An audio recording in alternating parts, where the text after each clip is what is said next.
Welcome to today's 2-Minute Prophecy. Today we're going to talk a little bit about Lucifer, and we'll be spending some time reading out of Revelation. So let's get started. Some angels made a choice not to follow God. Satan immediately used the freedom of choice to tempt Eve, and therefore brought in sin into our lives, and that was the choice we made. Even though Satan pulls us away, we have the power to deny him. We can't do it without the Lord's help. Throughout history, when we do things without God, we fail. In the end, God will allow Satan to have full reign over us. If you read chapters 6 through 19 in the book of Revelation, you'll see how Satan is given full reign to do whatever he wants on the earth. But we still have a choice. We cannot win without Jesus' help. Jesus wins at Armageddon and sets up his 1,000-year reign in Revelation 20, verse 6. Blessed and holy are those who share in the first resurrection. For them the second death holds no power, but they will be priests of God and of Christ, and will reign with him 1,000 years. Again, even with only Jesus here, people will still choose not to follow him. There will be people that are born during the 1,000-year reign, they grow up, and they will still have a choice. And at that point, Jesus and the rest of us will be here to set things straight. But if they still choose not to follow Christ, then the second death is what they have to look forward to. Satan again will be let loose at the very end to tempt us one last time. So during the 1,000-year reign, Satan is bound. He's not allowed to deceive the nations.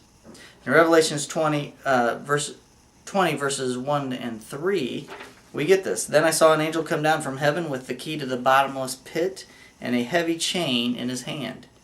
He seized the dragon, that old serpent, the devil, Satan, and bound him in chains for 1,000 years. The angel threw him into the bottomless pit, which he then shut and locked, so Satan could not deceive the nations any more until the 1,000 years were finished.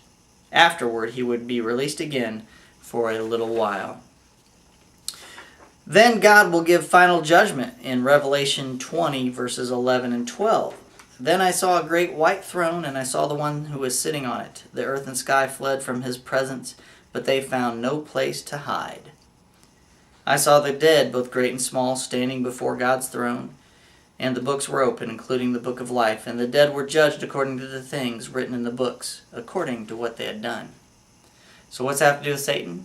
Well, right before that judgment, Satan's bound and thrown into the lake of fire.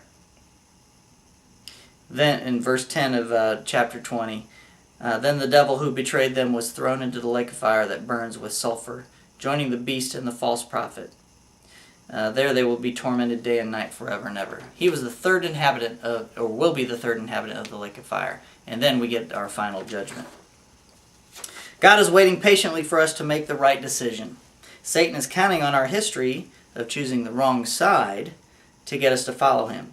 Perfect justice will be served. Verse 8 of chapter 21 in the book of Revelation says this. But cowards who turn away from me, and unbelievers, and the corrupt, and murderers, and the immoral, and those who practice witchcraft, and idol worshippers, and all liars, their doom is in the lake that burns with fire and sulfur. This is the second death. That's your 2-Minute Prophecy.